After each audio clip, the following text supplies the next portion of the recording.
They tried to destroy her invitation. They locked her in an attic. They stole her crown.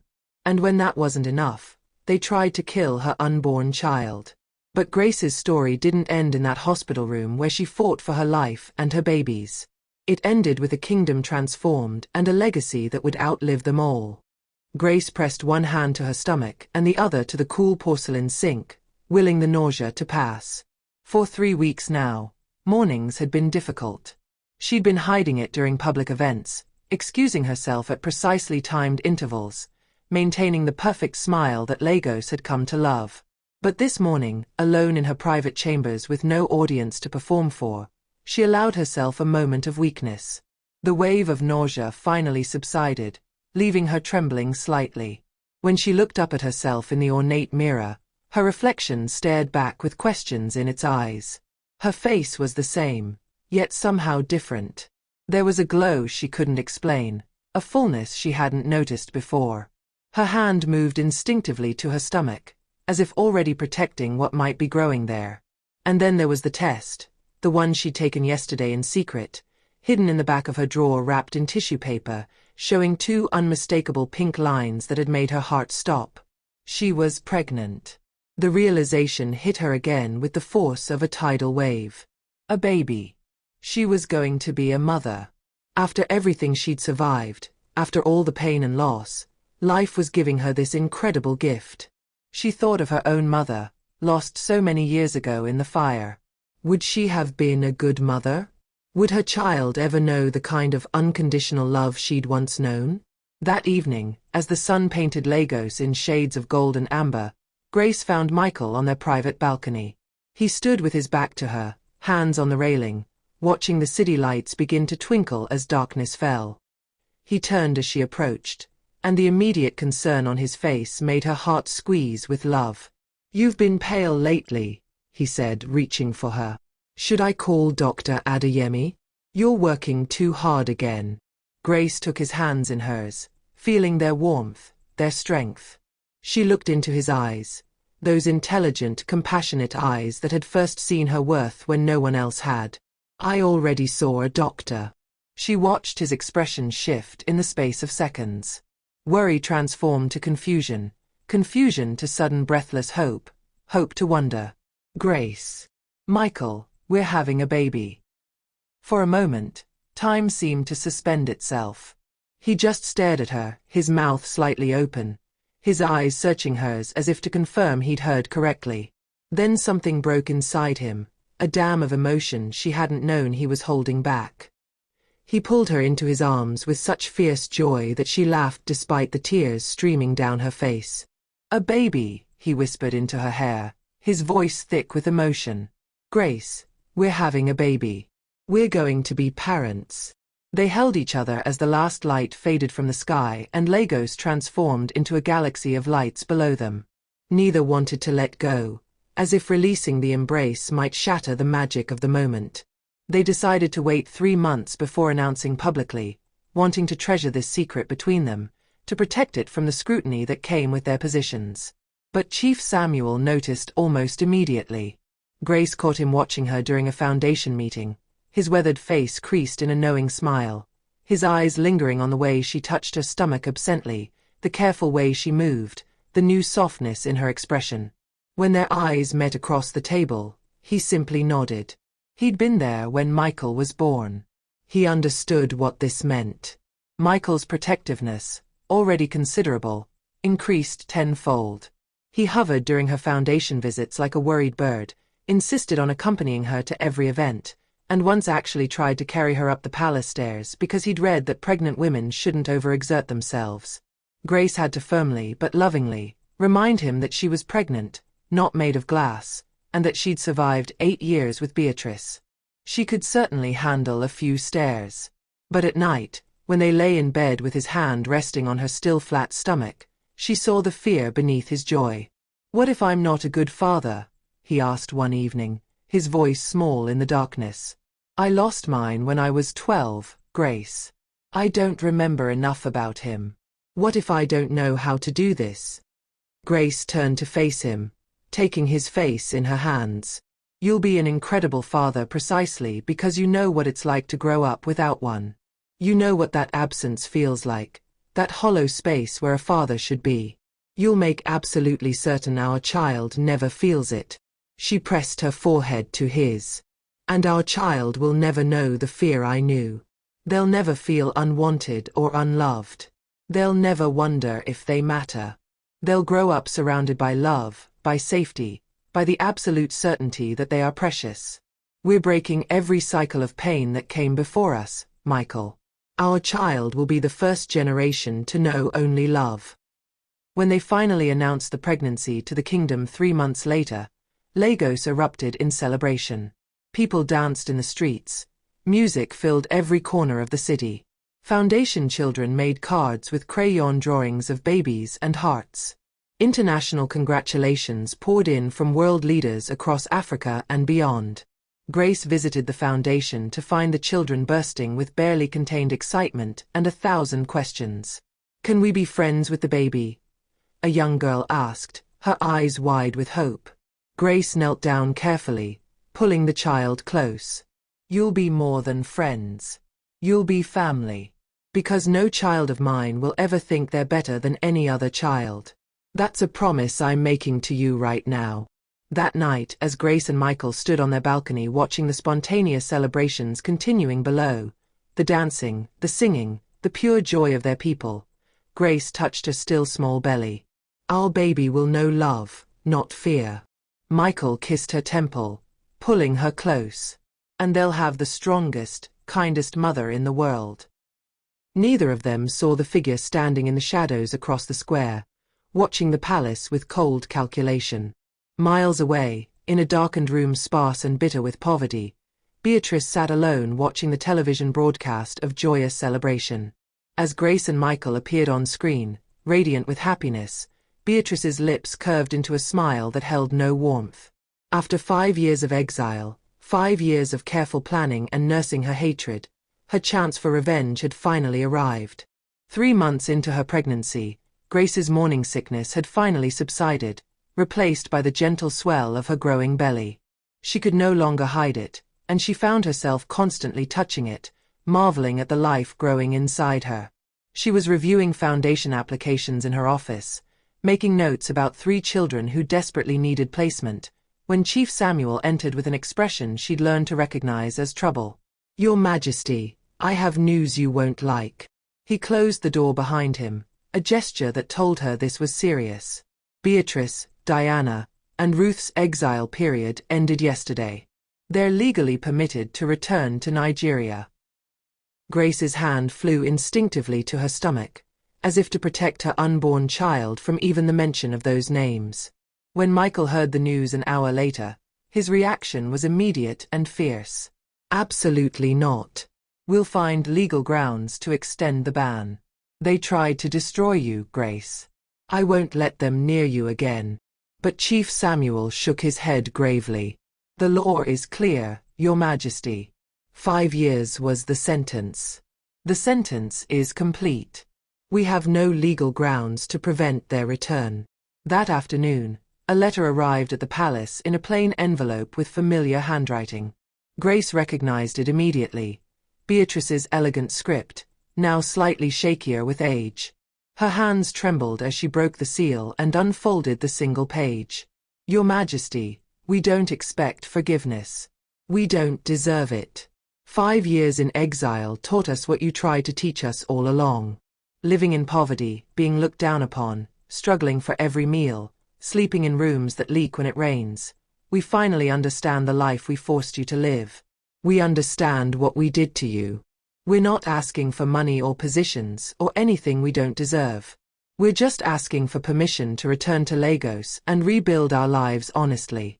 And perhaps, if you can find it in your heart, we'd like the chance to apologize properly, face to face. We understand if you refuse. We understand that we don't deserve your time. But we had to ask." Michael read the letter over her shoulder, skepticism radiating from every line of his body. "It's a trap, Grace. People like Beatrice don't change, they just adapt their strategies. They learn what words to use, what performance to give. But inside, They're still the same. Chief Samuel, standing nearby, agreed emphatically. Your Majesty, I strongly advise against meeting with them. There's no benefit to it and considerable risk. Let them return to Lagos if the law requires it, but don't invite them into your life. But Grace was thinking about the child growing inside her, about the kind of mother she wanted to be, the kind of example she wanted to set. She placed both hands on her belly protectively. What kind of example would I set if I can't model forgiveness? My child will be watching everything I do. Every choice I make will teach them what it means to be human, what it means to lead with compassion. If I can't show mercy when it's hard, how can I expect them to? Michael's face softened, though worry remained in his eyes. I support whatever you decide. But please, be careful. Against all advice, Grace agreed to the meeting. When Beatrice, Diana, and Ruth arrived at the palace 3 days later, Grace almost didn't recognize them. The years had not been kind. Beatrice had aged visibly, deep lines carved into her face, her expensive tastes replaced by simple worn clothing that spoke of genuine poverty. Diana and Ruth each carried small children, toddlers who clung to their mothers with wide, uncertain eyes, their faces drawn with the exhaustion of single motherhood and financial struggle. They were escorted into a formal reception room, not Grace's private chambers. She would extend mercy, but not trust. Not yet. Perhaps not ever. Beatrice spoke first, her voice breaking with what seemed like genuine emotion. Your Majesty, we don't deserve your time. We know that. We destroyed your invitation to the ball. We locked you in that attic like an animal. We made your life miserable for 8 years. We stole your childhood, your dignity, your peace. We have no excuse for what we did. No justification. We were cruel because we could be, and we enjoyed it. That makes it worse, not better. Diana was crying, tears streaming down her face unchecked. I was jealous of you, even though I had everything and you had nothing. You had something real with Prince Michael, this genuine connection, and I had nothing but vanity and cruelty and emptiness inside. Exile taught me what matters. I'm a single mother now, struggling to feed my daughter, and I finally understand what you went through every single day. I finally understand what we put you through, and I'm so ashamed. Ruth's voice trembled like a leaf in wind. We were monsters. We hurt you because we could, because we enjoyed feeling superior to someone. Living in poverty these 5 years, being looked down on, being the ones people whisper about and pity, we finally felt what we made you feel. And it's unbearable. We're so sorry. We know sorry isn't enough. We know it can never be enough. But we had to say it. Grace felt unexpected tears in her own eyes. She looked at Michael, who remained skeptical but silent, respecting her authority in this moment. She looked at Chief Samuel, whose expression clearly said this was a mistake. But she thought about her baby, about the world she wanted to create for them. What do you really want from me? She asked quietly. Just permission to live in Lagos again, Beatrice said. We're not asking for money or help beyond that. Just that you don't oppose our return. We want to rebuild our lives honestly, through our own work. We want to earn back even a fraction of the dignity we threw away. Grace stood slowly, one hand supporting her pregnant belly, and walked to the tall windows overlooking the gardens.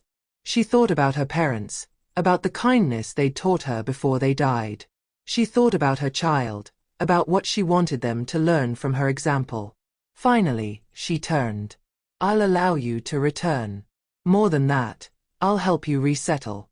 Modest housing and supervised work at the foundation, if you're willing. They stared at her in absolute shock. You'd help us? Diana whispered. After everything we did? I'm about to be a mother, Grace said simply. I want my child to grow up seeing forgiveness, not endless revenge. I want them to see that people can change, that redemption is possible. But this is your last chance. Your only chance. If you betray me again, there will be no mercy. There will be no third opportunity. Do you understand? They left tearfully grateful, overwhelmed by grace they knew they didn't deserve. After they were gone, Michael immediately voiced his concerns. "Grace, I support you. I always will. But please, please be careful. Keep them at arm's length. Don't trust them. Not yet." "I will," she promised, leaning into his embrace. "I'm not naive, Michael. I'm hopeful. There's a difference. But I have to try. For our baby's sake." In the car leaving the palace, once they were safely away from cameras and palace eyes, Beatrice's tears stopped as if someone had turned off a faucet. She smiled coldly at her daughters in the back seat, a smile that held no warmth, only calculation. She's pregnant, vulnerable, emotional, and she just invited us back into her life with access to her precious foundation. This is going to be easier than I thought. Diana looked uncertain, fear creeping into her voice. Mother, if we're caught this time. We won't be, Beatrice interrupted sharply. Not this time. We've had 5 years to plan this perfectly. 5 years to think of nothing but revenge. She took everything from us. Now we'll take everything from her. Starting with that baby. 4 months into her pregnancy, Grace sat in Dr. Adeyemi's office trying not to panic as he reviewed her test results with a frown that deepened with each page he turned. The walls of the modern medical office suddenly felt too close, too confining. Your blood pressure is elevated significantly, and there's protein in your urine.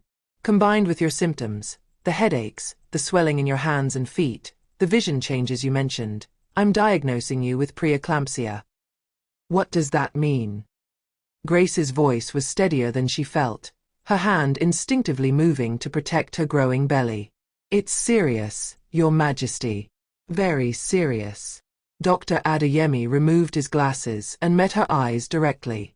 If it worsens, it threatens both you and the baby. You need to reduce stress significantly, rest more, and we'll monitor you very closely. I'm talking about weekly appointments, possibly more. Grace left the appointment with a folder full of information she was too overwhelmed to read, her mind racing. She tried to process what she'd just heard, but the words kept slipping away like water through her fingers.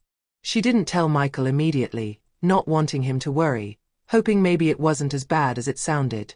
But when she returned to the palace and saw him waiting in their private quarters with that concerned expression that had become permanent these past weeks, she couldn't hide it. Her face must have betrayed her fear. "What happened?" he asked immediately, crossing the room to her. "What did the doctor say?" The moment she said the word preeclampsia, his face went white as paper. All the color drained from it in seconds. "You need to stop working," he said, his voice firm with fear. "All of it.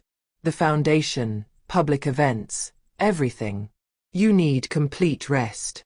"No," Grace said, her own fear making her defensive. "Those children need me, Michael. The foundation needs me. We're in the middle of planning the international summit. Our baby needs you alive." Michael's voice rose, something that rarely happened. It was the first time he'd raised his voice at her since their wedding, and the shock of it stopped her cold. "Do you understand what the doctor is saying?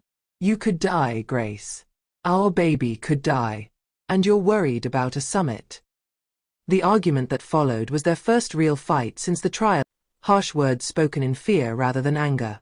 Grace's eyes filled with tears, hormones and terror mixing into something overwhelming.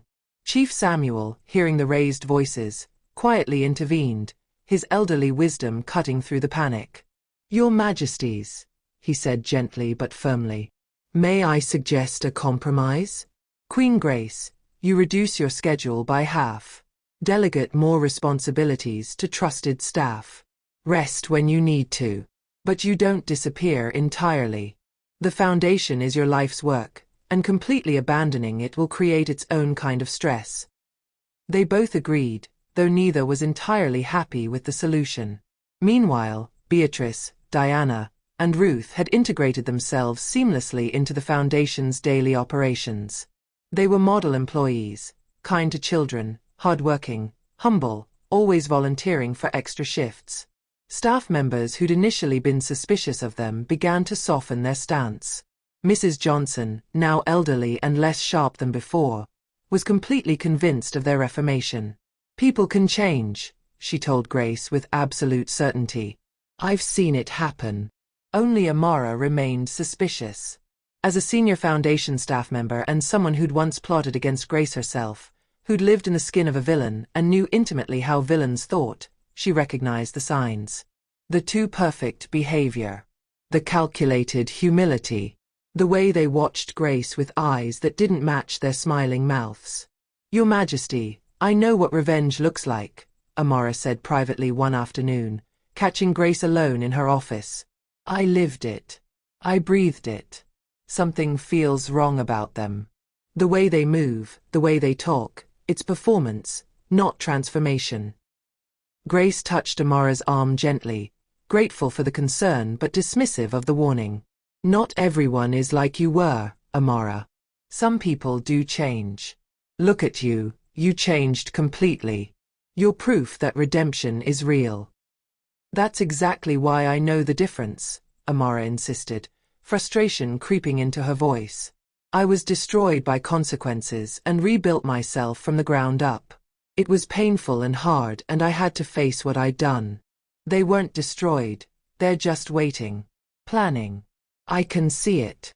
But Grace dismissed the concerns as projection, as Amara seeing shadows of her former self where none existed. She had too many other worries consuming her mental space. Her steadily rising blood pressure, the Foundation's upcoming international summit where she was scheduled to give the keynote speech, and the constant bone-deep exhaustion that made even simple tasks feel monumental. Small incidents began occurring at the Foundation with increasing frequency.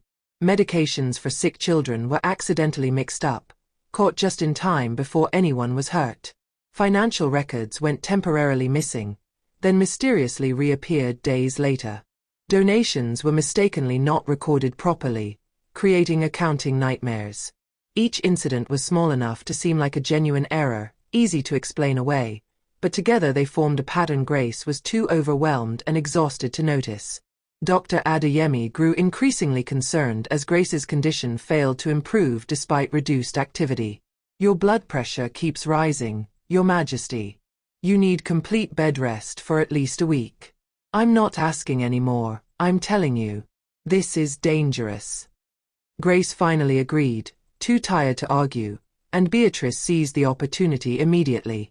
She visited Grace at the palace the very next day, bringing an expensive bouquet of flowers and wearing an expression of such deep concern it would have won awards. "Your Majesty, I heard about your complications. I'm so worried about you. After everything we put you through, all that stress we caused, the thought of you or the baby being hurt now." Her voice broke convincingly. Grace, isolated and vulnerable and desperate for kindness, was touched by the apparent genuine concern. "Just pray for us, Beatrice. That's all I need." After Beatrice left the palace, she met Diana and Ruth in the car, her mask dropping instantly. "She trusts me now. Completely. Should we move forward with the next phase?" "Not yet," Beatrice said, her smile cold and calculating, her eyes hard as stones. "Patience. We need her completely vulnerable first. When we strike, it needs to be fatal." In his office miles away, Dr. Adeyemi reviewed Grace's latest test results with growing alarm that bordered on panic. He made an urgent note in her file with a red pen. "Patient's condition deteriorating faster than expected. Recommend immediate hospitalization if blood pressure continues rising.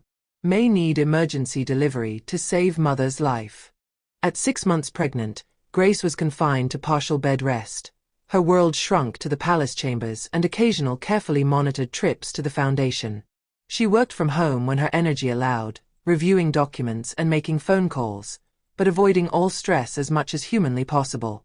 Yet the Foundation's international summit loomed just 1 month away, and she was determined, perhaps stubbornly so, to deliver her keynote speech despite everyone's increasingly desperate protests.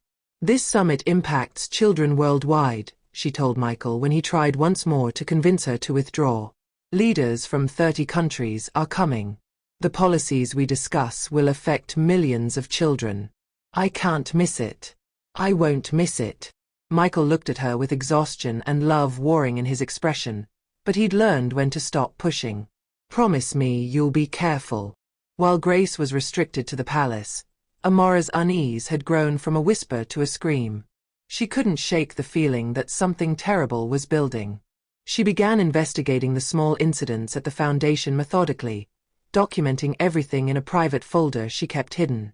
What she discovered in those late nights at her desk made her blood run cold. Every single financial irregularity, no matter how small, traced back to one computer terminal, Diana's. The access logs told a damning story. Diana had been accessing files she had no clearance for, creating fake vendor accounts, manipulating numbers with a pattern that was sickeningly familiar. It was exactly the same method Chief Okafor had used, but that wasn't even the worst discovery. Ruth had been befriending Dr. Adeyemi with disturbing persistence, showing up at his office with coffee, asking detailed questions about Grace's medications, her treatment plan, what drugs she was taking and when. Amora's alarm bells didn't just ring, they screamed. This was precisely how she herself had manipulated Grace years ago. She recognized the playbook because she'd written it. She took everything, documents, screenshots, access logs, witness statements, to Chief Samuel late one night. He reviewed the evidence carefully, his weathered face growing graver with each page. This is serious. Very serious. But it's not enough for arrest yet. We need to catch them actually committing the crime, not just preparing for it. We need them in the act. They set an elaborate trap together, feeding Diana false financial information through a dummy account, waiting to see if she'd take the bait. Grace was having a particularly terrible day. Her blood pressure was spiking to dangerous levels, she felt dizzy and disoriented, and her head throbbed with the worst headache of her life. Every light seemed too bright, every sound too loud. Dr. Adeyemi came to examine her, his concern evident in every line of his face, and prescribed new medication to stabilize her blood pressure. After he left, Ruth appeared at Grace's bedroom door like an answer to prayer, smiling sweetly, volunteering to pick up the prescription from the pharmacy. Grace, who was too sick to think clearly, too trusting despite all the warnings, was pathetically grateful for the help. Thank you, Ruth. I appreciate it so much. What Grace didn't know, what she couldn't have known, was that Ruth had already bribed a corrupt pharmacist days earlier, a desperate man drowning in gambling debts who would do anything for money. The pills Ruth brought back in that innocent-looking pharmacy bag weren't blood pressure stabilizers. They were medications specifically designed to raise blood pressure, to make Grace's condition catastrophically worse. That evening, unsuspecting and trusting, Grace took her first dose with a glass of water, Michael helping her sit up in bed. Within hours, she was in absolute agony. Dizzy, nauseous, her head splitting with pain so intense she couldn't see straight, couldn't think, could barely breathe. Michael, terrified beyond measure, called Dr. Adeyemi in a panic, his voice breaking. The doctor arrived within 20 minutes, took one look at Grace, checked her vitals, and his face went pale as death. This shouldn't be happening. The medication should be helping, not making it worse. Grace's blood pressure was dangerously, critically high. We need to get you to hospital immediately. Right now. This is pre-eclampsia turning into eclampsia. You could have a seizure. You could die. In the ambulance screaming through Lagos traffic with sirens wailing, Michael held Grace's hand as she drifted in and out of consciousness, whispering desperately, "The baby! Michael, the baby!" "Both of you are going to be okay," he promised with fierce determination, though fear made his voice shake and his hands tremble. "Do you hear me, Grace? Both of you. I'm not losing either of you. I won't allow it." At the hospital, doctors worked frantically and managed to stabilize Grace, but barely. It was touch and go for hours. The baby's heartbeat remained strong and steady, a fighter like his mother, but Grace's body was in full crisis mode. "If this continues," the doctor told Michael privately in the hallway, away from Grace's hearing, "we may need to deliver early. At 6 months, the baby would be severely premature but viable. We have excellent NICU facilities. But Your Majesty, I need you to understand, This is life or death now. For both of them. While Grace lay in the hospital bed unconscious and fighting for her life, Chief Samuel and Amara accelerated their investigation into overdrive. They reviewed everything again with fresh eyes. The pattern wasn't just undeniable, it was overwhelming. Financial fraud, medical sabotage, systematic undermining of the foundation, and now, attempted murder. This wasn't just about money or revenge. They were actively trying to kill her. Can you prove it? Chief Samuel asked, though he already knew the answer from Amara's expression. Not yet, Amara said grimly, her jaw set with determination. But I will. I promise you, Chief Samuel, I will prove it. Before they get another chance to hurt her. 3 agonizing days in the hospital, and Grace wasn't improving. If anything, she seemed to be slowly deteriorating despite the doctor's best efforts. They kept her stable through constant monitoring and medication adjustments, but she couldn't go home, couldn't even sit up without supervision. Michael slept in an uncomfortable chair beside her bed, refusing every offer of a proper bed elsewhere. He wouldn't leave her side, not for a moment.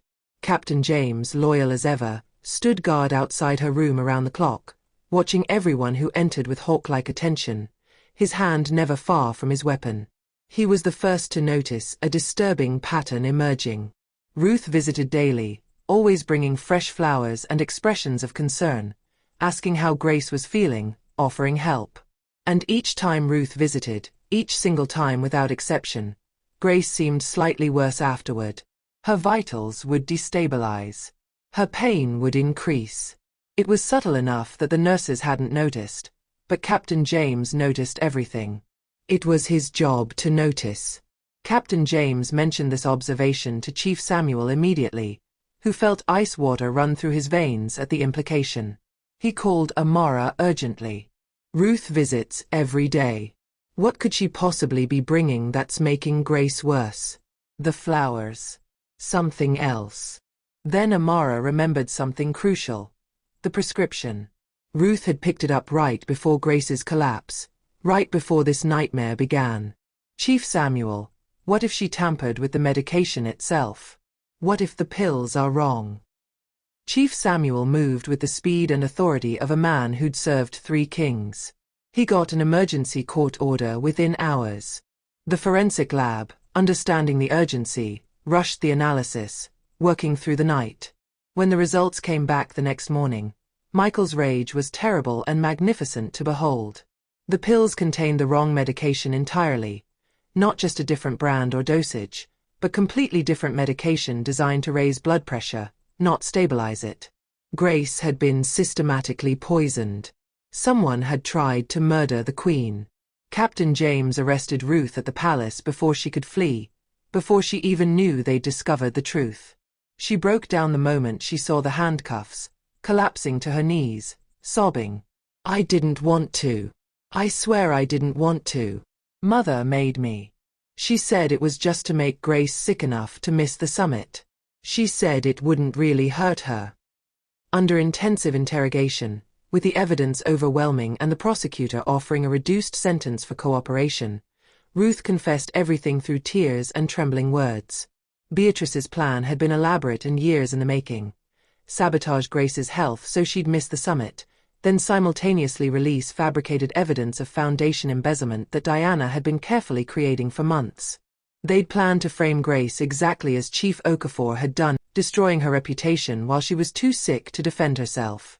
Ruth's specific job had been to make Grace ill enough to be bedridden, but she'd gone too far, or perhaps Beatrice had always intended her to. The medication switch could have easily killed Grace and her baby. Did your mother know it could kill her? Michael asked, his voice deadly quiet, controlled rage barely contained. Tell me the truth, Ruth. Did she know? Ruth was crying so hard she could barely speak. She said it wouldn't kill her. She promised me. But I think Mother didn't care anymore. I think she wanted revenge so badly that if Grace died, that was acceptable to her. Maybe even preferable. Police immediately raided Beatrice and Diana's modest home, finding overwhelming evidence. detailed documents for the planned public exposé, fake financial records with Grace's forged signature, correspondence with tabloid journalists, everything meticulously planned. Beatrice and Diana tried desperately to flee to the airport with hastily packed bags, but Captain James's men were waiting. They were brought back to Lagos in handcuffs, their final plot exposed. But now there was an even worse problem emerging. Grace's preeclampsia had become so severe, so life-threatening, that the doctors gave Michael the news he'd been dreading. They needed to deliver the baby immediately to save Grace's life. She was only 6.5 months pregnant, barely 26 weeks. The baby would be dangerously, critically premature with a long fight ahead. "We need to do an emergency C-section tomorrow morning," the doctor told Michael with grave honesty. "The baby will need months in intensive care, but has a reasonable chance of survival with our NICU. But Your Majesty, if we don't do this, if we wait any longer, we'll lose your wife. The choice isn't whether to deliver early anymore. It's whether she survives the night." Michael had to tell Grace, had to walk into that hospital room and break her heart. When he did, explaining gently what had to happen, she gripped his hand with surprising strength. "It's too early, Michael. The baby's not ready. They're too small. But you need this, Grace. We can't lose you. Do you understand? I can't lose you. Promise me," Grace said, her eyes fierce despite her weakness. "Promise me if it comes to a choice between me and the baby, you save the baby. Promise me, Michael." "No," Michael said firmly, though tears ran down his face unchecked. "I won't make that promise. I choose you. Every single time. You both survive. That's the only option I'm accepting. That's the only future I'll allow." That night, alone in her hospital room with only the beeping machines for company, Grace placed both hands lovingly on her belly, feeling her child move and kick with the resilience she prayed they'd need. "I'm sorry, little one," she whispered into the darkness. "I failed to protect you from my past. I let them hurt us. But tomorrow, you're going to be born too early and too small, and you're going to have to fight so hard. But you're going to survive. You have to survive. You're going to have the life I never had, full of love and safety and certainty that you matter. I promise you that with everything I am." Outside her door in the dim hallway, Captain James stood guard with renewed determination, his jaw set, ensuring no one would ever harm them again. The Queen and her unborn child would be protected. He'd die before he let anyone through that door with ill intent. Dawn broke pale and cold over Lagos, the city still sleeping as the hospital prepared for the emergency that would determine 2 lives. In Grace's room, she had been praying all night, her hands never leaving her belly, whispering promises and pleas to both God and her unborn child. Michael sat beside her dressed in surgical scrubs that felt like a costume for a role he never wanted to play, his face drawn with exhaustion and a fear so deep it had carved new lines around his eyes. "I'm scared," Grace admitted as 2 nurses came to wheel her gurney toward the operating theater. Her voice was small, vulnerable in a way she rarely allowed herself to be. Michael stood and gripped her hand tightly, walking beside the moving bed. "I'm here. I'm not leaving you. Not for a second. I'll be right there when you wake up, and our baby will be there too. Do you hear me? Both of you will be there." Outside the hospital, the vigil that had started small had grown massive. Hundreds of people had gathered, perhaps over 1,000 now. Foundation children holding candles and praying, staff members with tears streaming down their faces, citizens who'd never met Grace but loved what she represented. Media vans lined the streets, broadcasting live updates to a nation holding its collective breath. The entire kingdom waited in terrified hope. In the operating room, everything was too bright, too cold, too clinical. Grace lay on the surgical table as the anesthesiologist administered the epidural, talking her through each step with practiced calm. She couldn't feel her lower body anymore, a strange disconnection that made her panic until Michael's voice cut through the fear. The surgical team moved around her with practiced efficiency. Dr. Adeyemi and a specialist obstetrician, nurses, an anesthesiologist, all focused on the task ahead. Michael held her hand and talked to her, his voice steady even though his hand trembled. Remember when we met at that ball? You were giving your last money to that hungry child outside. That's when I knew you were special. That's when I knew you weren't like anyone else in that room. I was so scared at that ball, Grace said, tears leaking from the corners of her eyes. I felt like such an imposter. I never thought someone like you could see someone like me. I knew, Michael interrupted gently. From that first moment I saw you, I knew you were the one I'd been waiting for. Then the monitors started beeping urgently, a sound that made every person in the room tense immediately. Grace's blood pressure was spiking dangerously during the surgery itself, the worst possible timing. The obstetrician's voice was tight with controlled urgency. We need to work faster. She's going into an eclamptic seizure. What does that mean? Michael's terror broke through, naked on his face. What's happening to her? We need to get the baby out now. Right now. The team moved with desperate precision, every second critical. Grace started to convulse despite the medication, her body fighting against itself. Michael held her shoulders, calling her name desperately, begging her to hold on. Grace. Grace, stay with me. Don't you dare leave me. Do you hear me? Don't you dare. Then, a sound that stopped time itself, a tiny piercing cry.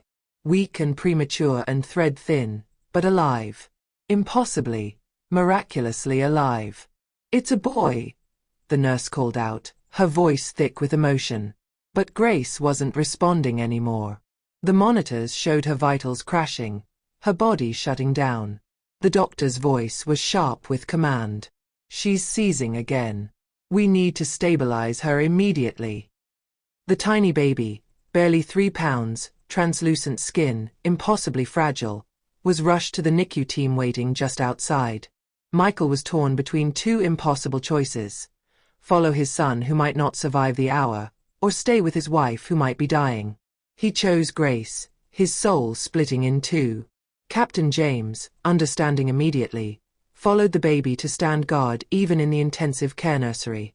Minutes stretched into hours, time losing all meaning. Finally, after an eternity of terror, Dr. Adeyemi looked up from his work. We've got her stabilized. The seizure has stopped. Her vitals are improving. Hours later, in the recovery room where Grace lay unconscious but breathing steadily, Michael sat holding their son for the first time. The baby was in a clear incubator designed for premature infants, his tiny body barely the length of Michael's forearm, hooked to monitors and IVs and machines keeping him alive. But his little chest rose and fell with determined, stubborn breaths. Grace, you did it, Michael whispered to her unconscious form, tears streaming freely down his face. We have a son. He's so small, so perfect. He has your eyes. I can see it already. He has your spirit. He's fighting just like you fought. Please wake up. Please. We need you. I need you. Chief Samuel entered quietly, his weathered face creased with concern. Your Majesty, the kingdom is waiting for news. They need to know. What should I tell them? Michael looked at his wife, then at his son. Tell them Queen Grace and Prince are both alive. Both fighting. What's his name? Michael hadn't let himself think about it, afraid to name a child who might not survive. But looking at the tiny fighter in the incubator, he knew. David. His name is David. After my father. The announcement spread across Lagos like wildfire. Queen Grace had delivered Prince David. Both were in critical condition, but both were alive. When Grace finally woke, her first word was, baby. Michael brought the incubator close. He's here. He's perfect. Grace saw her tiny son and started crying. He's so small. He's a fighter. Like his mother. I'm sorry. I should have seen. Stop, Michael said firmly. You survived. He survived. That's all that matters. David, Grace whispered, reaching one trembling finger to touch the incubator glass. Her son's tiny hand pressed against it from inside. Hi, baby. Mama's here. In police custody, Beatrice raged in her cell. This isn't over. But Diana, in a separate cell, finally saw clearly. No, Mother. This is our fault. You're still blaming her. You haven't learned anything. Ruth sobbed alone, realizing too late what they'd done. 1 week after David's traumatic birth, Grace was slowly recovering in a private hospital room. Her body healing from the emergency surgery, but her heart still anxious. Her son remained in the NICU, gaining weight ounce by precious ounce, growing stronger each day but still so fragile, still so small. Grace refused to leave the hospital, couldn't bear to be separated from him. I'm not going home without my son, she told Michael with absolute finality. Palace staff, understanding, set up a comfortable private room adjacent to the NICU where she could stay, where she could visit David every hour, holding her finger against the incubator glass, singing to him, praying over him. The kingdom continued its vigil outside the hospital. Foundation children arrived daily with new cards and prayers, their small faces pressed against the hospital windows trying to catch a glimpse of their queen. Thousands of citizens gathered in peaceful support, holding candlelight services every evening, refusing to leave until mother and child came home. Meanwhile, legal proceedings began with unprecedented speed. Beatrice, Diana, and Ruth were charged with attempted murder, conspiracy to commit fraud, embezzlement, and endangering the royal heir. The public outrage was massive and visceral. They hadn't just attacked Grace, they'd attacked an innocent unborn baby, nearly killing both. The trial was fast-tracked given the severity and the clear evidence. Diana and Ruth, faced with overwhelming proof of their guilt, both pleaded guilty early, agreeing to testify against Beatrice in exchange for reduced sentences. Diana's testimony was emotionally damning, her voice shaking as she spoke. Mother planned everything meticulously. When Grace got pregnant, Mother said it was our golden chance. She said if Grace lost the baby or died, Michael would be devastated and the kingdom would turn against Grace's memory, blame her for leaving the king bereft. Mother wanted Grace's legacy destroyed even if Grace herself survived. But I think she preferred if Grace didn't survive. Ruth's voice trembled with barely controlled sobs as she testified, barely able to look at the courtroom. I switched the medication like Mother instructed. Mother gave me money to bribe the pharmacist, a man she'd researched, a man desperate for money. She told me it would just make Grace sick enough to miss the summit, just sick enough to be bedridden. But I think she knew it could kill her. I think she knew and she didn't care. She wanted revenge more than she wanted anything else, even our own freedom. Beatrice's defense attorney tried desperately to paint her as the victim of Grace's success, as someone driven to desperate measures by losing everything. Grace took everything from my client, he argued passionately.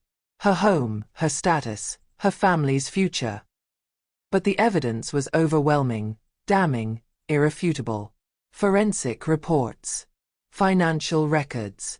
Testimony from the bribed pharmacist. The fake documents Diana had created.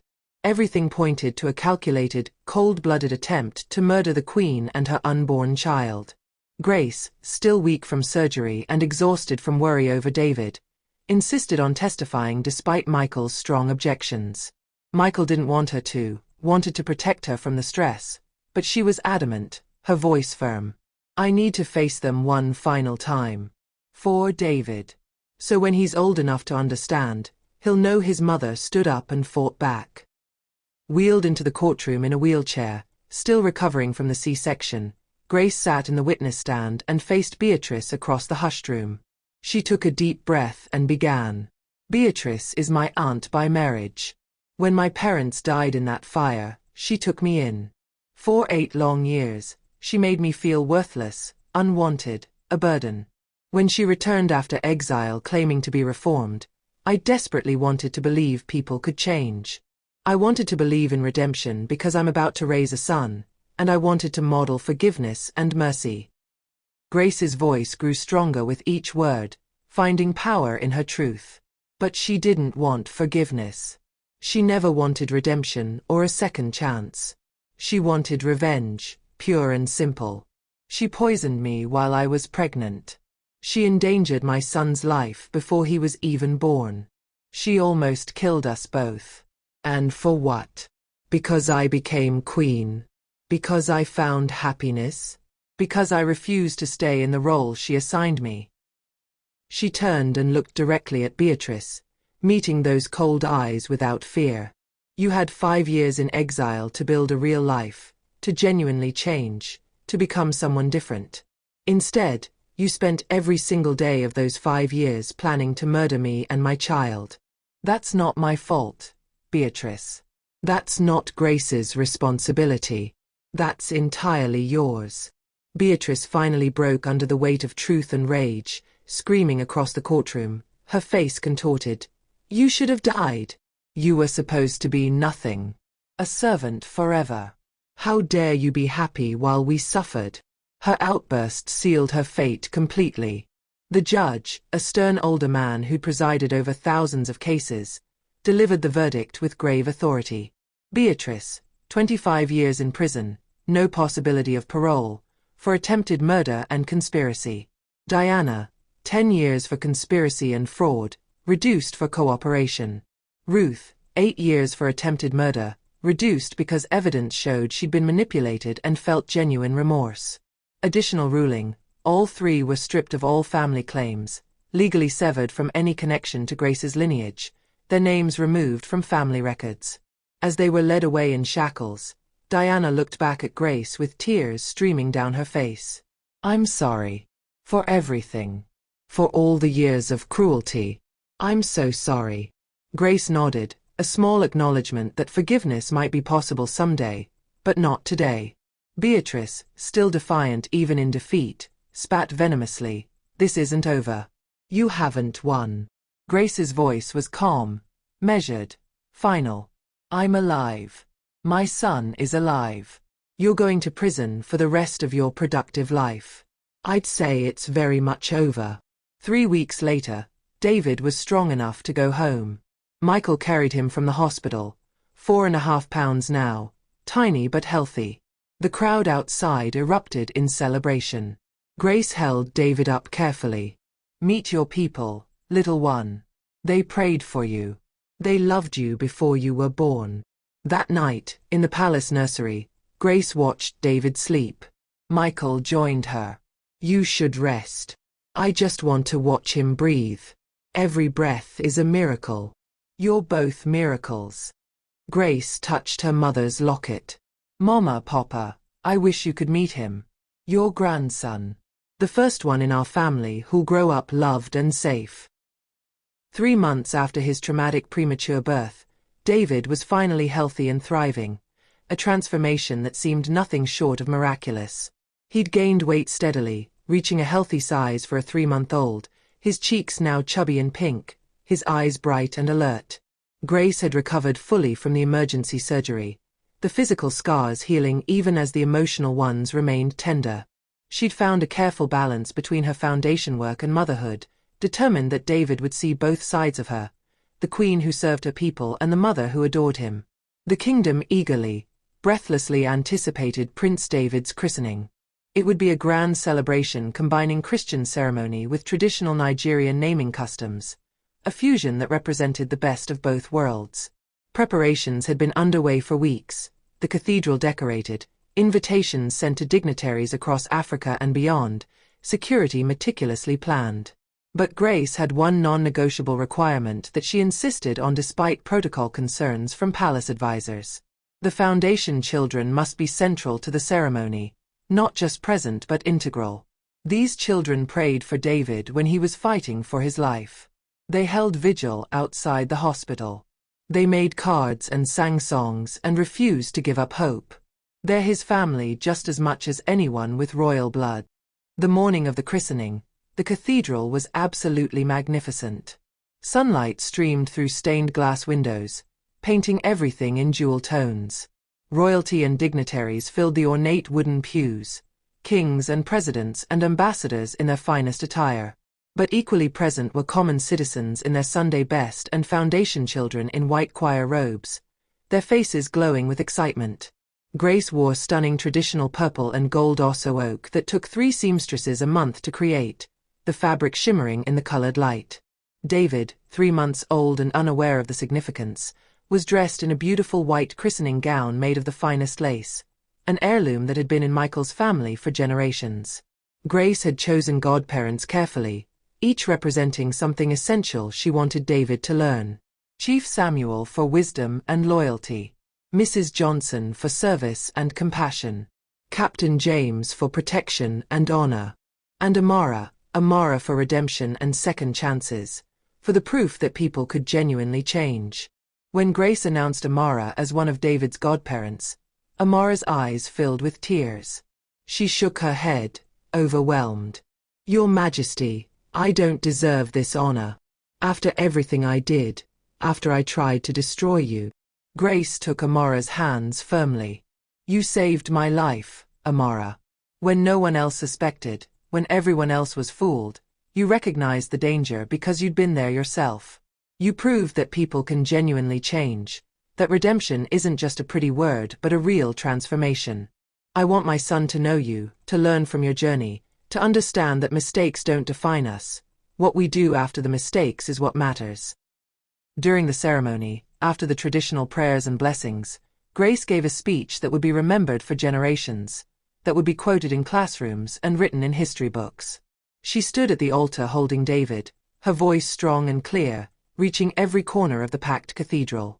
Prince David was born 2 months too early because of hatred, because of revenge, because someone wanted to destroy our family. He fought for his life in those first terrible weeks, every breath a victory, every day a battle won. He's standing here today not because of his title or his blood, but because of love, the love of doctors who worked through the night to save him, nurses who monitored every heartbeat, people across this kingdom who prayed without ceasing, children who hoped when hope seemed foolish. She lifted David slightly, showing him to the congregation. "My son will be taught from his first understanding that his worth doesn't come from his title. It comes from his character, from his choices, from how he treats the least among us. He'll grow up knowing that the crown is a responsibility to serve, not a privilege to enjoy. He'll play with foundation children, learn alongside them, understand viscerally that every child matters equally, that no one is inherently better than anyone else." Foundation children began singing traditional Nigerian blessing songs, their young voices pure and clear, filling the cathedral with sound that seemed to touch heaven itself. Then the 13-year-old boy Grace had helped years ago in the market, the hungry child to whom she'd given her last coins, walked forward to read a prayer he'd written himself, his voice cracking with emotion. "Dear God, thank you for Queen Grace who gave me food when she had nothing herself. Thank you for Prince David who will grow up knowing how to love like his mother does. Help David be strong like Grace, kind like Grace, brave like Grace. Help him never forget where he comes from or who prayed for him. Amen." There wasn't a dry eye in the entire cathedral. Even hardened diplomats wiped away tears. After the ceremony ended and the celebration moved to the palace gardens, thousands of people gathered, nobles and commoners mixing freely, barriers of class temporarily erased by shared joy. Grace walked through the crowd with David, letting people see him, touch his tiny hands, be part of his story. She approached the section where foundation children were playing and laughing. A 6-year-old girl Grace knew well, the one who'd asked if she could be friends with the baby, approached shyly. "Queen Grace, can I hold Prince David?" Grace knelt down, smiling. "Of course, sweetheart. Here, sit down and I'll help you." She carefully placed David in the child's small arms, supervising closely but letting the girl experience the weight and warmth of the tiny prince. The girl's face transformed with wonder, absolute awe. "He's so pretty," she whispered, afraid to speak louder and disturb him. "He's lucky to have you as his mama." Grace felt tears in her eyes. "No, baby. I'm the lucky one. I'm lucky to have him. And I'm lucky to have you, and every child here. You're all part of his story now." Far away in a cold prison cell with concrete walls and iron bars, Beatrice sat alone watching the christening broadcast on a small television. For the first time in her entire life, genuine regret cracked through her armor of bitterness. "I wasted 5 years planning revenge," she said to no one, her voice empty. 5 years I could have used to build something real. I destroyed myself more thoroughly than Grace ever could have. On the palace balcony as sunset painted Lagos in gold and amber, Grace held sleeping David while Michael wrapped his arms around them both, the three of them silhouetted against the dying light. "What do you think he'll be like when he grows up?" Michael asked softly. "Strong, kind, brave. Everything I didn't get to be as a child, he will be. Everything I became despite my childhood, he'll become because of his childhood." Grace watched the sun sink below the horizon. "My parents didn't live to see me become queen. But somewhere, I believe they're watching. And they know, the cycle is broken forever. David will never know the pain I knew. He'll never doubt that he's loved. And that, Michael, that's everything." 1 year after that terrifying night in the hospital, David's first birthday celebration filled the palace gardens with joy. At 15 months old, he was healthy, walking, and full of curious energy. He toddled among foundation children, playing in the dirt with them, laughing without understanding that he was different. Grace watched her son with a full heart. Mrs. Johnson, now retired, stood beside her. "Look at him. Playing with other children, no airs, no pretension. You're raising him exactly right. He's going to grow up knowing every child deserves love and opportunity. Not because I tell him, but because he'll see it and live it." A commotion at the garden entrance made Grace turn. Diana stood there, nervous, holding a simple handmade toy. She'd been released early for good behavior. Grace's security moved forward, but Grace stopped them. "Diana, how are you?" "I'm trying," Diana said quietly. "I got released 6 months ago. I have a job, a small apartment. I'm raising my children honestly. I'm learning what really matters." She held out the toy. "I wasn't sure if I should come, but it's David's birthday. He's my cousin. What do you want here?" "Just to say I'm sorry. To give David this gift. And to tell you, Mother died in prison last month. Heart attack. Her last words were that she was sorry. I don't know if she meant it, but I think at the end, she finally understood." Grace processed this, feeling a complex mix of emotions. What about Ruth? She's in therapy, working through what Mother did to us. We're trying to be better people for our children. Grace made a decision. "Then come. Meet David. He should know his cousins." Diana approached David, who looked up at her with innocent curiosity. "Hi, Prince David. I'm your cousin Diana. Happy birthday." David grinned. "Thank you." He took the toy and hugged Diana's leg. Diana broke down crying, the innocent forgiveness of a child undoing years of bitterness. Later, on their traditional balcony spot, Michael held Grace close. "You let Diana come. You're incredible. I'm just trying to break cycles. Diana's children shouldn't suffer for their mother's sins. And David should grow up seeing that redemption is possible. My father would be so proud of you." Grace smiled. "I'm just Grace. Trying my best." Below them, David was singing a song he'd learned from foundation children. Grace and Michael joined in as the sun set over Lagos. Grace's voice became reflective. "Sometimes I think about that invitation. The one Beatrice destroyed. The one that brought your convoy to me. I'll never forget finding you locked in that attic," Michael said. "Seeing what they did to you. And you still had kindness in your eyes. That invitation changed my life. But I think I would have found my way regardless. Because I refused to let cruelty make me cruel. And now you're teaching David the same lesson. I'm teaching him that kindness isn't weakness. That forgiveness isn't forgetting. That being king means serving, not ruling. That every person has worth, not because of their title, but because they're human." As twilight fell, Grace, Michael, and David walked through the gardens hand in hand. Foundation children and noble children played together, the distinction between them erased by innocence and joy. Grace's voice carried softly across the garden. "They locked me in an attic. They destroyed my invitation. They tried to steal my crown. They nearly killed my son. But here's what they didn't understand. You can't destroy hope. You can't kill kindness. You can't defeat love. I was an orphan who became a queen. My son is a prince who will grow up knowing every child is royal. And that's the legacy that matters. Not the crown I wear, but the love I give, the justice I fight for, the mercy I show. This is my story. This is my triumph. This is my legacy. David ran ahead, laughing, and Grace chased after him with Michael beside her.